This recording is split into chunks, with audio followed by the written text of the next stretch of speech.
और ये है सीज़न 1 का 14वां एपिसोड, जिसमें रिकैप दिखाया जाता है 13वें का, कैसे मियावान ब्रदर्स जो है अटैक करते हैं ज़ोरो पे। और ज़ोरो पे हमला करते हुए जैंगो अपनी टेक्निक का यूज़ करता है, अपने हिप्नोटाइज़ का। और वो बोलता है कि मैं अपनी एक तलवार से सक्षम नहीं हूँ लड़ाई करने के लिए।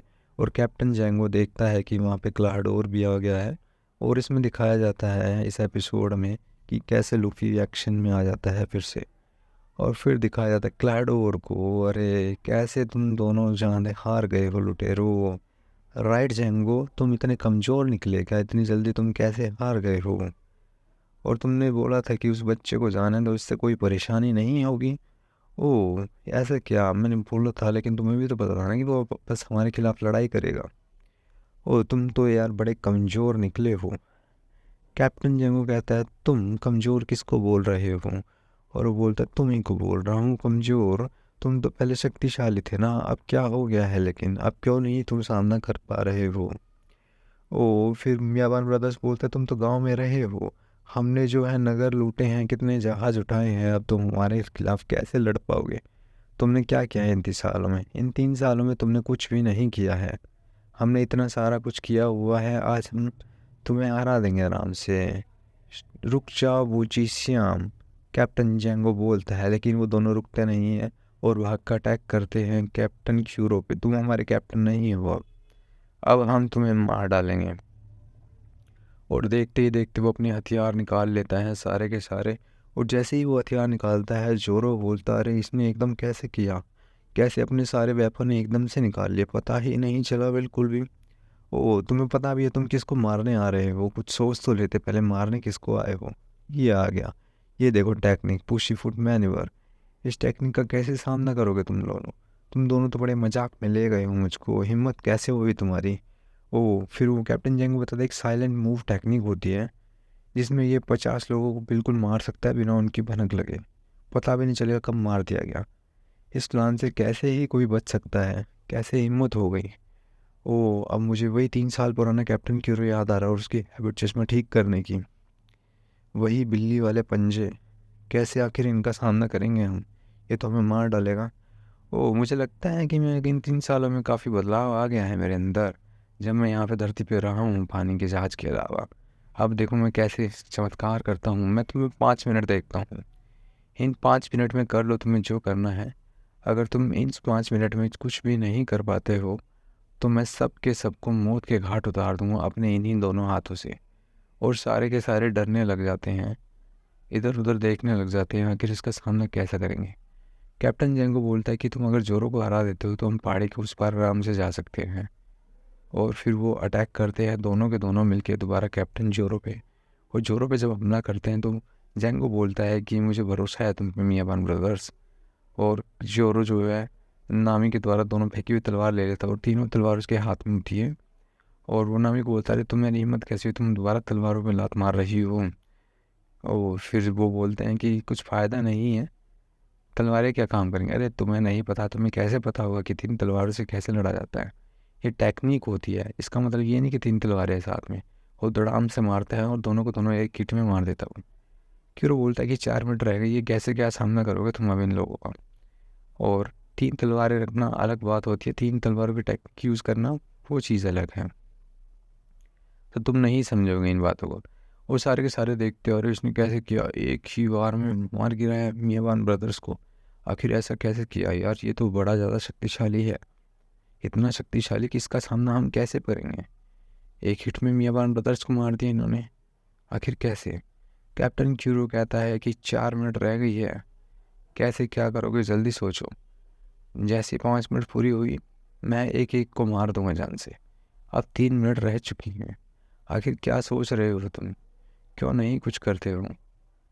फिर कैप्टन जेंगो को बोलता है कि मुझे हिप्नोटाइज कर दो, वूची बोलता है प्लीज़ कैप्टन कृपया करके मुझे स्ट्रॉन्ग कर दो हिप्नोटाइज करके। वो उस टोपी वाले ने ही उसको बचा लिया है, अदरवाइज वो मारा जाता है अभी तक। और देखते ही देखते जो वूची एकदम दानव सा बन जाता है और जोरो सोचता है कि इतना ज़्यादा हिप्नोटाइज कर दिया है इसको फिर से ज़्यादा, अब ये तो पहले से भी ज़्यादा स्ट्रॉन्ग हो गया है, उसने कैसे धरती को हिला दिया, अब वो मेरा क्या करेगा मुझे कुछ नहीं पता है। देखते हैं क्या होता है इतनी शक्तिशाली होने के बाद भी। नामी कहती है लूफिसन को उठाना पड़ेगा जितनी जल्दी हो सके। लूफी को उठाना ही पड़ेगा। जैंगो कहता है कि आखिर वो लड़की क्या करने वाली है, आखिर आखिर क्या करोगे, सारे के सारे पूरी तरीके से जख्मी है और ये आराम से सो रहा है, उठाना पड़ेगा। नामी पीछे मुड़ के देखो, जैंगो का हमला आ रहा है। और यहाँ पे क्यूरो बोलता है कि 2 मिनट रह गई है, आखिर क्यों लगे हुए हो इधर, अरे 2 टुकड़ों में टूट जाओ। वो बोलता है अपनी रिंग जो उसने फेंकी होती है। नामी शौक हो जाती, चक्र, हम मुझे लगा ये खाली के हिप्नोटाइज करने के लिए है। और फिर वो चक्र जो है लूफी सैन के लग जाता है। और नामी, तुम्हारी हिम्मत कैसे हुई मेरे मुंह पे मारने की लात, वो अभी तक जिंदा है, आखिर कैसे जिंदा है, अभी तक मरा क्यों नहीं है। मुझे नहीं पता कि ये अच्छी टाइमिंग है या बुरी टाइमिंग है, लेकिन जैसा भी हो। नामी बोलते, लूफी तुम जाग गए हो, क्या बात है। और सारे के सारे चौंक जाते हैं, अरे ये कैसे जिंदा है, कैसे जिंदा है अभी तक, ऐसा कैसे हो सकता है। 5 मिनट तो इम्पॉसिबल है बिल्कुल, और वो भी इतने शक्तिशाली लोगों को हराने में। नामी, इससे दुखता है, तुम पागल हो क्या, बेवकूफ़ हो। नामी, क्या तुम्हारे कंधे में कोई चोट आई है, बता दो, अगर चोट आई हो तो हम लगा देंगे। नामी कहती है, मैंने वो सब कुछ कर लिया है जो मैं कर सकती थी, या मैं तुम पे छोड़ती हूँ। और हम किसी भी हाल में ये फाइट नहीं हार सकते हैं, हमें जीतना ही होगा। तुम कोशिश करो मेरे खजाने के लिए। लूफी चौंक जाता, 20 को खजाने की पड़ी है। सारे के सारे चौंक जाते हैं और बोलते हैं कि 1 मिनट में हम कैसे खात्मा करेंगे इतने शक्तिशाली लोगों का। पूछी, सोचने का कोई टाइम नहीं है, जल्दी जाकर तुम्हें हमला करना पड़ेगा, मार डालो उस हरामा की बास्टर्ड को। और देखते ही देखते लूफी सैन को वार्निंग देता है जैंगो कि मैं मारता हूँ स्ट्रो हेड वाले को, तुम इधर इसको संभालो। ओ, अब समय आ गया कि सबके सब लोगों को मरना पड़ेगा। ओ, ये तो वही लड़का है ना जो पहाड़ी से गिर गया था नीचे और मर गया था, ये आखिर जिंदा कैसे है। क्यूरो के पीछे से आता है हमला। वो बोलते, पीछे से हमला आखिर कौन कर रहा है, मेरे पीछे से मत आओ। और जैसे ही आने वाला था, मिस काया को जो है यूसोफ नीचे गिरा लेता है बचाने के लिए।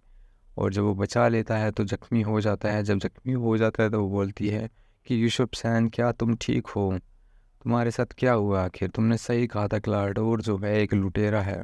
मैंने लेकिन तुम्हारी एक भी ना सुनी और मैंने तुम्हें वहाँ से जाने के लिए बोल दिया। तुम कितने प्यारे हो, तुम अभी भी मेरे लिए लड़ रहे हो, तुम अभी भी कह रहे हो कि तुम यहाँ पे क्यों आई हो, कैसे मैंने तुम्हें कितनी बुरी बर्ताव किया तुम्हारे साथ, और तुम इतना ज़्यादा दुखी हुए हो, इतने ज़्यादा जख्मी हुए हो, पर फिर भी लड़ रहे हो तुम। यूसुफ सैन, अरे मिस काया, तुम यहाँ पे क्या हो, क्यों आई हो। रोको इसे क्लाडोर, तुम्हारी हिम्मत कैसे हुई, तुम रुक क्यों नहीं जाते हो। अब बोलती है, मैरी ने मुझे सब कुछ बता दिया, कैसे तुम संपत्ति हड़पना चाहते हो। ओ, ये तो वही लड़की है ना जो मंगले से आई है। अबे, अब तो हमारा टारगेट इजी हो गया ना, यही तो हमारा फाइनल टारगेट था। अभी इसी को हमें मारना है, देखते हैं कैसे मारा जाएगा इसको। ओ, हमें बस कोशिश करनी है इसे मारने की, राइट। अगर ये मर जाती है तो हमारा मिशन पूरा हो जाएगा। क्लाडोर प्लीज़, अगर तुम्हें मेरी संपत्ति चाहिए तो तुम सारी की सारी रख लो, लेकिन इस गांव को छोड़ के चले जाओ, तुम अभी के अभी तुम्हें जाना पड़ेगा। मैं बिल्कुल इसको स्वीकार करता हूँ, लेकिन इसके अलावा मुझे एक और चीज़ चाहिए। जैसा कि तुम्हें पता ही है मुझे क्या चाहिए, मुझे चाहिए सुकून। और मुझे सुकून कैसे मिलता है, यहाँ के लोगों से। ये जो गांव है पूरा का पूरा, मैंने यहाँ पे लोगों का भरोसा जीतने में काफ़ी मेहनत की है इन 3 सालों में, मैं इसको कैसे जाने दूँगा। यहाँ पे मैं एकदम ईमानदार हूँ और कंफर्टेबल हूँ लोगों के हिसाब से। ये सुकून मुझे कहीं पे और पे नहीं मिलेगा। और तुम्हारा फॉर्चून तो मुझे चाहिए ही, आखिर। सारे के सारे चूक जाते कि आखिर क्या किया जाए अभी। भागो भागो, जल्दी से भागो मिस काया यहाँ से। ओ, तुम तो क्लाडोर नहीं हो, तुम क्लाडोर नहीं हो, तुम आखिर हो कौन। ये गांव छोड़ दो। और बंदूक तानती है उसके ऊपर। और जब बंदूक तानती है कहता है कि बंदूक तान दी है तुमने मुझ पे, लेकिन इन 3 सालों में तुम बहुत ही ज़्यादा ग्रो कर चुकी हो। और क्या तुम्हें पता है कि इन 3 सालों में आखिर क्या हुआ था, हमने क्या क्या किया था। तुम्हारे लोगों, तुम पिता के मरने से पहले जो है तुम एकदम बिस्तर पे पड़ी रहती थी, कितनी सारी यादें हैं एक साथ हमने बिताए हैं वक्त। ओ, अगर तुम मैं तुम्हारे साथ शहर में जाता था घूमने, मैं तुम्हें जब भी बुखार होता था तुम्हारे साथ तुम्हारी देखभाल करता था।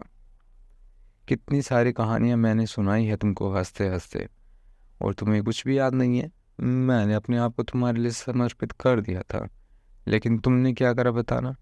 लेकिन ये सभी मकसद था मेरा कि एक दिन तुम्हें मार डालूंगा मैं। एक आदमी जिसे जाना जाता है कैप्टन क्यूरो के बारे में, उसकी कहानी एक तरह से दिया जाता है। ओ, मैं अपने नेचर के खिलाफ चला गया, कैसे क्या किया जाएगा। तुम्हें लगता है कि मैं डेली अपनी बेइज्जती करा के यहाँ पे रह लूँगा? तुम्हें पता भी है कैप्टन क्यूरो है क्या चीज़, क्या बला है वो। ओ, यूसुफ सेन उठाता है, बंदूक चलाता है, लेकिन एक भी गोली जो है कैप्टन क्यूरो को नहीं लगती है। ओ, तुमने मुझ पे हमला किया था, वो हमला भी मेरा बाकी है अभी तक। तुमने पूरी शक्ति के साथ मुझे मारा था और मुझे याद है, अब मैं बदला लेके रहूँगा। वो तैर से लूफी सैन जो है मुक्का देता है जार्ड पे कैप्टन क्यूरो के, और कैप्टन क्यूरो जो एकदम तैर से गिर जाता है। तभी लूफी बोलता है, अगर तुम्हें इतनी नफरत है पंच लगने से तो मेरे पास 100 पंच है।